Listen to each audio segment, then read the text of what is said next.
یہ حقیقت ہے کہ یورپین اور ہندوستان کے فرقہ پرست مورخوں نے اورنگزیب عالمگیر کو جتنا بدنام اور رسوا کیا ہے، اس کی مثال ہندوستان کی تاریخ میں ملنا ناممکن ہے۔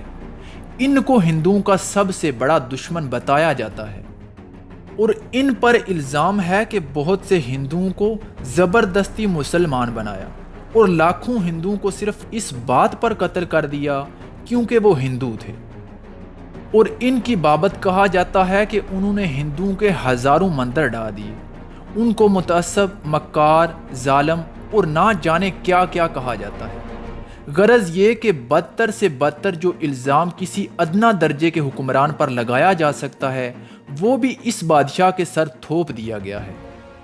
حالانکہ جہاں تک حقیقت کا تعلق ہے، ان پر عائد کردہ الزاموں میں سے کوئی ایک الزام بھی درست نہیں۔ ہاں، یہ ضرور ہے کہ وہ اکبر کی طرح بے دین اور جہانگیر کی طرح مذہبی معاملات میں لاپرواہ نہیں تھے، بلکہ اسلامی شعار کے سختی سے پابند تھے، اور غالباً یہی ان کا سب سے بڑا گناہ تھا۔ اورنگزیب عالمگیر کے بارے میں اکثر کہا جاتا ہے کہ وہ ہندوؤں کے سب سے بڑے دشمن تھے، لیکن ان پر ہندو کشی کے الزام کی اصل حقیقت کا اندازہ اس سے لگایا جا سکتا ہے کہ ان کا سب سے بڑا فوجی سپہ سالار راجہ جے سنگھ تھا۔ چنانچہ جب تک راجہ جے سنگھ زندہ رہا، اورنگزیب عالمگیر نے جنگی معاملات میں اس ہندو جرنیل کے مقابلے میں کسی مسلم سپہ سالار کا اعتبار نہ کیا، یہاں تک کہ اورنگزیب عالمگیر نے اپنے ماموں شائستہ خان کو دکن سے ہٹا کر شیواجی کے مقابلے کے لیے راجہ جے سنگھ کو بھیجا تھا۔ اگر اورنگزیب متعصب یا تنگ نظر ہوتا تو وہ ایک ہندو کی سرکوبی کے لیے کبھی دوسرے ہندو کو نہ بھیجتا۔ راجہ جسونت سنگھ، جس کے بارے میں یہ عیاں تھا کہ وہ اورنگزیب عالمگیر کا سب سے پرانا دشمن تھا، لیکن جسونت سنگھ کے پرانے باغی ہونے کے باوجود اورنگزیب عالمگیر نے اس کے سپرد کابل جیسا اہم صوبہ کیا تھا جہاں 100% کٹر مسلمان تھے۔ کیا کوئی متعصب بادشاہ ایسا کر سکتا ہے؟ اس کے علاوہ اورنگزیب عالمگیر کی جنگی سرگرمیوں پر نظر ڈالی جائے تو پتہ چلتا ہے کہ ان کے 50 سالہ جنگی جدوجہد میں راجپوت برابر ان کے دوش بدوش لڑ رہے ہیں، اور انہوں نے اپنے بیٹوں پر تو شبہ کیا مگر کسی راجپوت کی طرف کبھی کسی قسم کا شبہ ان کے دل میں نہیں آیا۔ مہارانا اودے پور بہت سے راجاؤں کو متحد کر کے اورنگزیب عالمگیر کے خلاف اعلان بغاوت کر دیتا تھا، لیکن جب اسے شکست اور ناکامی ہوتی تو وہ اورنگزیب عالمگیر سے معذرت کر لیتا تھا، اور اورنگزیب عالمگیر خندہ پشانی کے ساتھ اسے گلے لگا لیتے تھے۔ اس کے علاوہ جودھ پور، اودے پور، کوچ بہار اور دوسری سینکڑوں ہندو ریاستیں جو اندرونی معاملات میں بالکل آزاد تھیں، اورنگزیب عالمگیر جوں کی توں برقرار رکھتا ہے۔ ان کو کبھی مغلیہ حکومت میں شامل کرنے کی کوشش نہیں کرتا، لیکن وجے پور اور گولکنڈہ کی اسلامی حکومتوں کو فنا کر کے مغلیہ حکومت کا جزو بنا لیتا ہے۔ کیا ہندو دشمن بادشاہ کے لیے ایسا کرنا ممکن ہے؟ اس کے علاوہ منصب، خطابات اور جاگیروں کی تقسیم میں اورنگزیب عالمگیر نے کبھی نہ کسی مسلمان میں امتیاز کیا اور نہ ہندو میں، سب کو کھلے دل کے ساتھ نوازا۔ مگر کیسا ستم ہے کہ پھر بھی اس کو ہندوؤں کا کٹر دشمن کہا جاتا ہے۔ کیا یہ اورنگزیب عالمگیر کے ساتھ کھلی نا انصافی نہیں ہے؟ اس سے یہ بات ثابت ہو جاتی ہے کہ یورپین اور ہندوستان کے فرقہ پرست مورخوں نے صرف ان کے خلاف نفرت پھیلانے کے لیے اس بادشاہ کو بدنام اور رسوا کیا ہے۔ مغلیہ سلطنت میں اورنگزیب عالمگیر پہلے بادشاہ ہیں جنہوں نے قرآن مجید حفظ کیا اور فارسی مضمون نویسی میں نام پیدا کیا۔ اس کے علاوہ گھڑ سواری، تیر اندازی اور فنون سپہ گیری میں بھی کمال حاصل کر لیا۔ 17 برس کی عمر میں 1636 عیسوی میں دکن کے صوبے دار مقرر ہوئے۔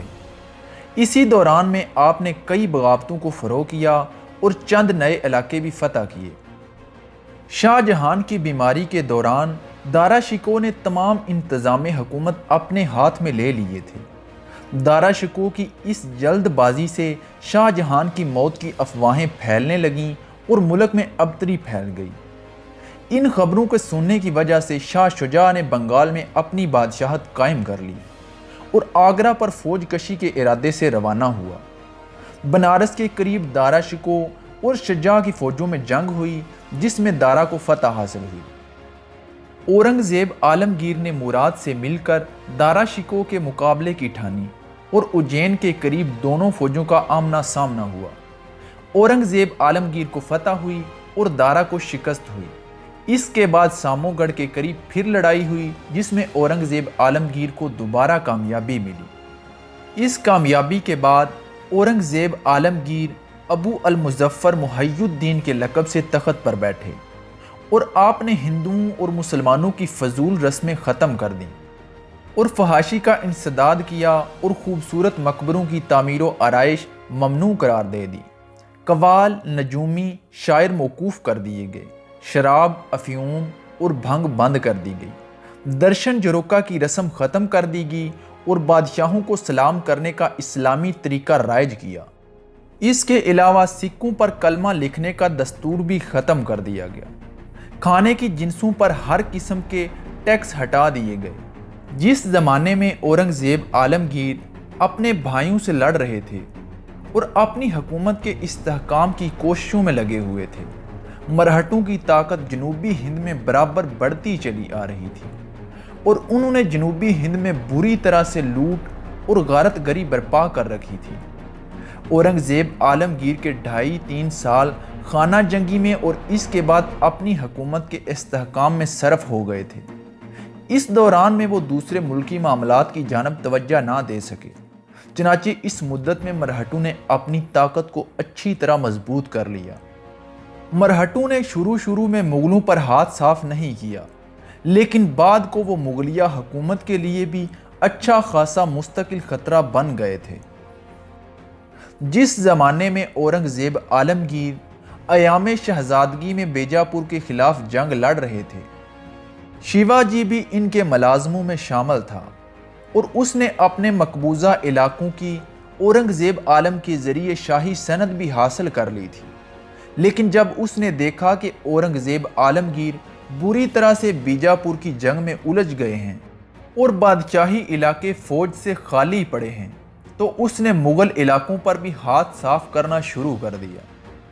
ان علاقوں سے اسے بے انداز سامان جنگ اور کئی سو گھوڑے ملے، تو اس نے پہلی مرتبہ سواروں کا دستہ تیار کیا اور پٹھانوں کو اپنی فوج میں بھرتی کرنا شروع کیا، اور اس نے ایسی باقاعدہ فوج تیار کر لی جو ایک اچھے سے اچھے ترتیب یافتہ لشکر سے میدان جنگ میں آ کر بخوبی مقابلہ کر سکتی تھی۔ مغل شہزادوں کی خانہ جنگی سے بھی اس نے پورا فائدہ اٹھایا، چنانچہ وہ ایک طرف تو مغلوں کے مقابلے کے لیے اپنی فوجی طاقت بڑھاتا رہا اور دوسری جانب مغلوں سے پیام و سلام اور معذرت کے ذریعے اپنی گزشتہ حرکتوں کی معافی حاصل کر لی۔ اورنگزیب عالمگیر کیونکہ اس وقت بھائیوں کی جنگ کی وجہ سے چاروں طرف سے گھرا ہوا تھا، اس لیے اس نے شیواجی کو اچھا آدمی نہ سمجھتے ہوئے بھی اس سے بگاڑ پیدا کرنا پسند نہ کیا۔ غرض یہ کہ اس نے شیواجی کو معافی نامہ بھی بھجوا دیا اور کانکن کا انتظام بھی اس کے سپرد کر دیا۔ شیواجی کے باپ شاہ جی کی کوششوں سے اسی زمانے میں شیواجی کی سکندر عادل شاہ سے صلح ہو گئی، مگر والی بیجاپور سے صلح کرنے کے بعد شیواجی کے لیے یہ دقت پیدا ہو گئی کہ اس کے ہاتھ سے لوٹ مار کرنے کا میدان جاتا رہا۔ اس کے پاس کوئی بڑی جاگیر تو تھی نہیں، اس کا سب سے بڑا ذریعہ آمدنی یہی لوٹ مار تھی۔ 7-8 ہزار سواروں اور 50,000 پیادوں کا خرچہ وہ اسی سے نکالتا تھا، لہٰذا اس نے مغلیہ سلطنت کے علاقوں پر چھاپے مارنا شروع کر دیے۔ مغلیہ سلطنت کے شہنشاہ اورنگزیب عالمگیر نے جب شیواجی کی یہ روش دیکھی تو آپ کو اس کی سرکوبی کی جانب متوجہ ہونا پڑا۔ شہنشاہ اورنگزیب عالمگیر نے اپنے ماموں شائستہ خان کو شیواجی کی سرکوبی کے لیے بھیجا۔ شیواجی کو جب یہ معلوم ہوا کہ شائستہ خان اس کی سرکوبی کے لیے آ رہا ہے تو وہ راج گڑھ سے سنگڑا چلا گیا۔ شائستہ خان نے ایک ایک کر کے اس کے تمام علاقوں پر قبضہ کرنا شروع کر دیا، یہاں تک کہ شائستہ خان پونا پر بھی قابض ہو گئے اور اسی حویلی میں قیام کیا جو شیواجی کی بنائی ہوئی تھی۔ اس کے بعد شیواجی کے علاقوں کو تباہ و برباد اور فتح کرنے کے لیے چاروں طرف لشکر روانہ کر دیے گئے اور اس قدر تباہی مچائی گئی کہ شیواجی پریشان ہو کر پہاڑیوں میں زندگی گزارنے کے لیے مجبور ہو گیا۔ شائستہ خان نے چن چن کر پونا کے مرہٹوں کو صاف کر دیا اور حکم جاری کر دیا کہ کوئی شخص کسی مرہٹے کو نہ ملازم رکھے اور نہ شہر میں گھسنے دے۔ اس کے بعد شیواجی ایک بارات کی شکل میں پونا میں داخل ہوا اور شائستہ خان پر حملہ کر دیا۔ بڑی مشکل سے اس حملے میں شائستہ خان کی جان بچی۔ اس کے بعد شیواجی پونا سے بھاگ کر سنگڑا چلا گیا۔ اس کے دوسرے دن شاہی فوج نے سنگڑا پر حملہ کر دیا، مگر اس حملے میں مغلوں کو شکست ہوئی۔ یہ پہلی شکست تھی جو مغل سواروں کو مرہٹوں کے مقابلے میں ہوئی تھی۔ 1664 عیسوی میں شیواجی نے لوگوں پر تو یہ ظاہر کیا کہ وہ ناسک کے مندر کی یاترا کو جا رہا ہے، لیکن اس نے 4000 سواروں کے ساتھ سورت پر حملہ کر دیا۔ سورت اس زمانے میں ہندوستان کا سب سے دولت مند شہر تھا، چنانچہ اس لوٹ مار میں شیواجی کو بے انداز دولت ہاتھ لگی۔ شیواجی کے پاس دولت بے انداز موجود تھی، جاگیر بھی اس کے پاس کافی ہو گئی تھی، لہٰذا اس نے یہ طے کیا کہ وہ راجہ بننے کا اعلان کر دے۔ چنانچہ راج گڑھ میں اس نے باقاعدہ طور پر اپنی تاج پوشی کی رسم ادا کی اور مہاراجہ شیواجی بھونسلے کا لقب اختیار کیا اور اپنے نام کا سکہ بھی جاری کر دیا۔ اس کے بعد شیواجی نے ایک سمندری بیڑا بنایا اور اس سمندری بیڑے کے ذریعے اس نے سمندر میں بھی لوٹ مار کا سلسلہ شروع کر دیا۔ چنانچہ اس علاقے کے ساحل کے قریب جو بھی جہاز گزرتا وہ اسے لوٹ لیا کرتا تھا، یہاں تک کہ اس نے حاجیوں کے جہازوں کو بھی لوٹنا شروع کر دیا۔ مغل بادشاہ اورنگزیب عالمگیر کو جب معلوم ہوا کہ شیواجی نے حاجیوں کے لیے اور سمندری تاجروں کے لیے سمندری راستے بھی بند کر دیے ہیں اور دکن میں پہلے سے زیادہ طوفان برپا کر دیا ہے، تو اورنگزیب عالمگیر نے راجہ جے سنگھ اور دلیر خان کو شیواجی کی سرکوبی کے لیے بھیج دیا اور حکم دیا کہ وہ شیواجی کی ساری جاگیر کو تاراج کر کے رکھ دیں اور اس وقت تک چین سے نہ بیٹھیں جب تک شیواجی کا فتنہ ختم نہ ہو جائے۔ چنانچہ راجہ جے سنگھ نے آتے ہی شیواجی کے کئی قلعوں اور ٹھکانوں پر حملے کرنا شروع کر دیے اور بستیوں کو تاراج کر دیا گیا۔ آخر نتیجہ یہ نکلا کہ ایک ایک کر کے بہت سے قلعے شیواجی کے ہاتھ سے نکل گئے۔ ان مارکوں میں مرہٹوں نے بار بار مغلوں سے مقابلہ کرنے کی کوشش کی، مگر وہ کسی ایک میدان میں بھی نہ جم سکے۔ غرض یہ کہ راج گڑھ جو شیواجی کا دارالسلطنت تھا اور کندھانا جہاں شیواجی کے اہل و عیال رہتے تھے، ان دو مقامات کے علاوہ شیواجی کا سارا علاقہ اس کے ہاتھ سے نکل گیا۔ شیواجی کے سارے علاقے کو تاراج کرنے کے بعد راجہ جے سنگھ اور دلیر خان کی فوجیں شیواجی پر آخری ضرب لگانے کے لیے 1665 عیسوی میں قلعہ راج گڑھ اور قلعہ کندھانا کی جانب آگے بڑھیں اور ان دونوں مقامات کا محاصرہ کر لیا۔ مرہٹوں نے شروع میں تو بہت سخت مقابلہ کیا، لیکن جب انہوں نے یہ سمجھ لیا کہ یہ قلعے ضرور فتح ہو جائیں گے تو شیواجی نے راجہ جے سنگھ سے معافی کی درخواست کی۔ راجہ جے سنگھ جو شیواجی کو ایک مکار آدمی سمجھتا تھا، شروع میں تو معافی دینے سے انکار کرتا رہا، لیکن جب شیواجی نے ہر طرح سے اپنی اطاعت اور بادشاہ کی خدمت گزاری کا یقین دلایا تو راجہ جے سنگھ نے شیواجی کو اپنے پاس آنے کی اجازت دے دی۔ اس فتنے کو دبانے کے بعد اورنگزیب عالمگیر نے تبت کی فتح کے لیے لشکر روانہ کیے۔ پہلے تو راجہ کو اطاعت کے لیے کہا، جب وہ نہ مانا تو جنگ شروع کر دی۔ راجہ نے ابتدا میں تو معاملے کو ٹالنے کی کوشش کی، لیکن اس کے بعد اس نے اطاعت قبول کر لی۔ اسی سال ہی اورنگزیب عالمگیر کے حکم کے مطابق شائستہ خان بنگال کے صوبے دار نے ارکان اور چٹاگنگ پر حملہ کر کے وہاں کے راجاؤں اور پرتگیزیوں کو عبرتناک شکست دی اور چٹاگنگ پر بھی قبضہ جما لیا۔ اس کے بعد مغل لشکروں نے 1666 عیسوی میں راجہ جے سنگھ کی قیادت میں وجے پور پر چڑھائی کر دی۔ اس مہم کی بڑی خصوصیت یہ ہے کہ اس میں شیواجی اور بہت سے مرہٹا سردار بھی مغلوں کے ساتھ تھے، جنہوں نے بڑی بہادری کا ثبوت دیا اور بڑے بڑے کارنامے سر انجام دیے۔ اس مہم میں سب سے پہلی فتح مرہٹا سردار نیتاجی کو حاصل ہوئی۔ اس کے بعد تو یہ حالت ہوئی کہ مغل فوج کے مرہٹا اور راجپوت سردار جدھر بھی جاتے علاقے کے علاقے فتح کرتے چلے جاتے۔ قلعوں کو سر کرنے میں مغل فوج کو شیواجی اور نیتاجی سے بہت زیادہ مدد ملی، کیونکہ ان دونوں کو قلعوں کو فتح کرنے میں بڑی مہارت حاصل تھی۔ بیجاپوریوں نے کئی جگہ پر مقابلہ کیا، ان کا مشہور سردار یاقوت بھی مارا گیا، لیکن ان کو تقریباً ہر مورچے پر شکست ہوئی۔ مغل فوج اور مرہٹے بڑھتے بڑھتے بیجاپور تک جا پہنچے۔ بیجاپور کا سارا ملک انہوں نے تاراج کر کے رکھ دیا۔ سکندر عادل شاہ اس قدر گھبرایا کہ اس نے بار بار صلح کی درخواست کی، لیکن راجہ جے سنگھ نے اسے نامنظور کیا، بلکہ اس نے فتوحات کے سلسلے کو برابر جاری رکھا۔ بیجاپوریوں نے شیواجی کو توڑنا چاہا تو شیواجی نے کورا جواب دے دیا، لیکن نیتاجی ٹوٹ کر بیجاپوریوں سے جا ملا۔ اس کے علاوہ بیجاپوریوں نے والی گولکنڈہ قطب الملک کو بھی اپنے ساتھ ملا لیا، لیکن گولکنڈہ کی فوجیں بھی بیجاپور کو تباہی سے نہ بچا سکیں۔ ہاں، اتنا ضرور ہوا کہ گولکنڈہ کی فوج کے آنے کے بعد مغلوں کی فتوحات کی رفتار سست پڑ گئی، اور اس کے فوراً ہی بعد چونکہ بارش کا موسم آ گیا تھا، اس لیے راجہ جے سنگھ کو اپنی سرگرمیوں کو کچھ عرصے کے لیے بند کر دینا پڑا۔ اس مہم کا نتیجہ یہ نکلا کہ بیجاپور کا سارا علاقہ تو ضرور تباہ و برباد ہو گیا، مگر مغلوں کو پھر بھی بیجاپور پر کامل فتح نہ مل سکی۔ بیجاپور کے معرکے میں شیواجی نے جو نمایاں خدمات سر انجام دی تھیں، اس سے خوش ہو کر اورنگزیب عالمگیر نے 2 دفعہ شیواجی کو خوشنودی کے فرمان بھیجے اور اس کی جرت اور بہادری کی بہت تعریف کی، اور اس کے ساتھ ہی شیواجی کو دہلی آنے کی دعوت بھی دی۔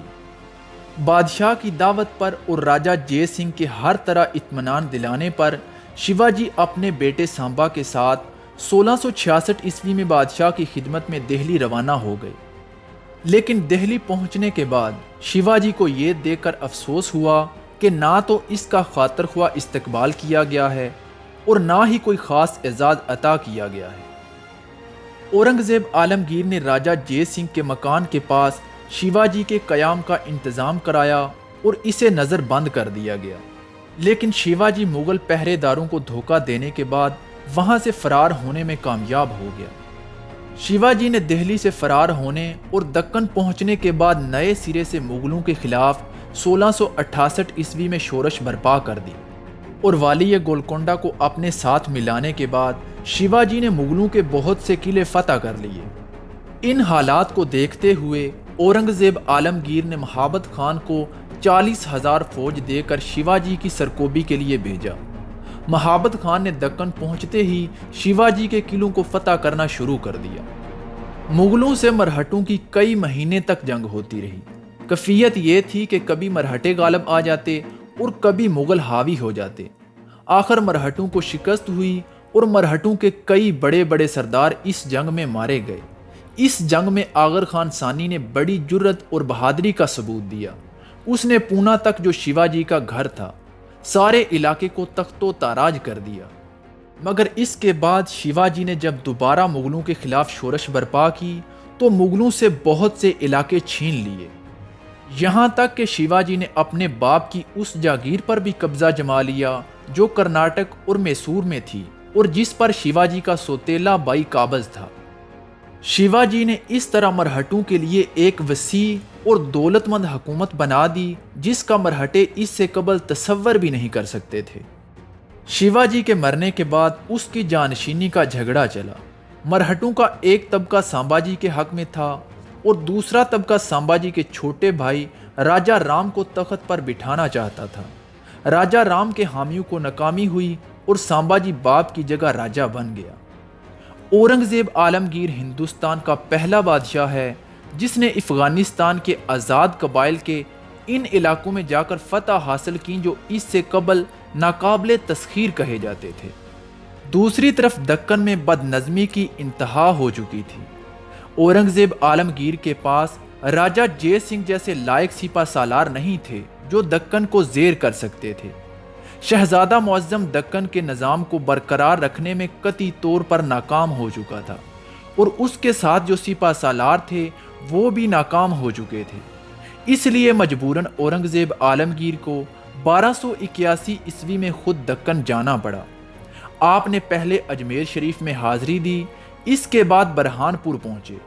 برہان پور سے اورنگ آباد آئے اور یہاں پہنچنے کے بعد آپ نے شہزادہ معظم کو رام درہ کے قلعوں کی تسخیر کے لیے روانہ کر دیا۔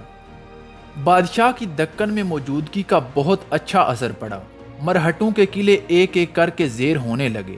اس میں کوئی شبہ نہیں کہ مرہٹوں نے بڑی مردانگی کے ساتھ مقابلہ کیا، لیکن ایسی حالت میں جب کہ مغل بادشاہ اس ارادے سے دکن آیا تھا کہ وہ مرہٹوں کی طاقت کو کچلے بغیر چین سے نہیں بیٹھے گا، تو مرہٹے کہاں تک مقابلہ کرتے؟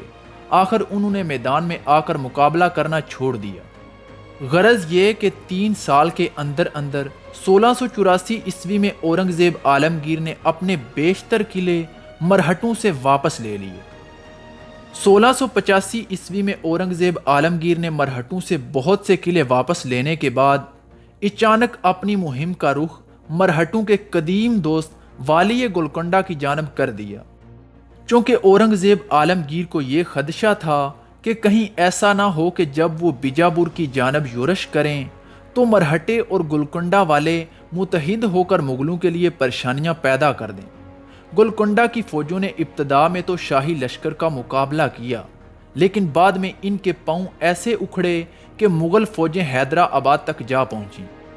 گولکنڈہ کی مہم سے فارغ ہونے کے بعد اورنگزیب عالمگیر نے اپنی فوجوں کا رخ بیجاپور کی طرف کیا اور اسے بھی فتح کر لیا۔ اس کے بعد 1688 عیسوی میں مرہٹوں کے سردار سامبا جی کو گرفتار کر کے اورنگزیب عالمگیر نے قتل کرا دیا۔ مرہٹا قوم، جس کو کہ سامبا جی کی نااہلیت نے مردہ بنا دیا تھا، سامبا جی کے قتل سے اچانک اس میں نئی لہر پیدا ہو گئی۔ چنانچہ مرہٹوں نے سامبا جی کے چھوٹے بھائی راجہ رام کو قید خانے سے نکال کر تخت پر بٹھا دیا، اور مرہٹوں نے قسم کھائی کہ جب تک ہم مغلوں سے سامبا جی کے خون کا بدلہ نہ لے لیں چین سے نہیں بیٹھیں گے۔ مرہٹوں کو صرف سامبا جی اور راجہ رام کی نالائکیوں سے ہی نقصان نہیں پہنچا، بلکہ ان کی آپس میں خانہ جنگی نے بھی مرہٹا حکومت کو ختم کر ڈالا۔ ان کی خانہ جنگی کی وجہ یہ تھی کہ ہر مرہٹا سردار اپنے آپ کو شیواجی کا جانشین سمجھنے لگا تھا۔ اس کے علاوہ لوٹ کے مال پر بھی ایک دوسرے سے جھگڑے شروع ہو جاتے تھے، چنانچہ ان کے آپس کے جھگڑوں نے مرہٹا حکومت کو بالکل فنا کر کے رکھ دیا۔ جب مرہٹوں کی طاقت ٹوٹ گئی تو اورنگزیب عالمگیر نے مرہٹوں کے تمام قلعوں پر قبضہ کر لیا۔ غرض یہ کہ 1705 میں مرہٹا حکومت بالکل ختم ہو گئی، لیکن اس کے باوجود مرہٹا سرداروں کی شورش پسندی نے زمانہ دراز تک مغلوں کو کافی پریشان رکھا۔ اسی زمانے میں پرتگیزیوں نے ہگلی اور چٹاگنگ کی طرح ہندوستان کے مغربی ساحل پر بھی قلعے بنا لیے تھے۔ بادشاہ کو اطلاع ملی کہ پرتگیزی بھولے بھٹکے جہازوں کو لوٹ لیتے ہیں اور ہندوستانیوں کو عیسائی بنانے پر مجبور کرتے ہیں۔ اس کے علاوہ پرتگیزیوں کے بارے میں بہت سی شکایات موصول ہوئیں، تو اورنگزیب عالمگیر نے گلشن آباد کی فوج کو حکم دیا کہ وہ فوراً پرتگیزیوں کے اڈوں کو برباد کریں اور ان کے قلعوں پر قبضہ جما لیں۔ بادشاہ کی ہدایت کے مطابق مغلوں نے پرتگیزیوں کی بستیوں پر حملہ کیا اور ان کے قلعوں پر بھی قبضہ جما لیا۔ بہت سے پرتگیزی مارے گئے اور کچھ قید ہوئے۔ اورنگزیب عالمگیر، جن کی عمر 91 سال ہو چکی تھی، اور دکن کے 26 سال کے مارکوں نے ان کی صحت کو بالکل برباد کر دیا تھا۔ 1707 عیسوی میں ایسے بیمار ہوئے کہ ان کو زندگی کی کوئی امید باقی نہ رہی۔ آخر کار 28 ذی القعدہ 1117 ہجری بمطابق 20 فروری 1707 عیسوی کو بروز جمعہ صبح کی نماز کے بعد اورنگزیب عالمگیر 91 سال کی عمر میں انتقال کر گئے۔ اور اسی روز انہیں اورنگ آباد کے قریب سپرد خاک کر دیا گیا۔ اورنگزیب عالمگیر نے 50 سال اور 3 ماہ تک حکومت کی۔ اورنگزیب عالمگیر کا دور حکومت اس قدر طویل ہے کہ اس سے قبل کسی بادشاہ کو اتنا طویل دور حکومت میسر نہیں آیا۔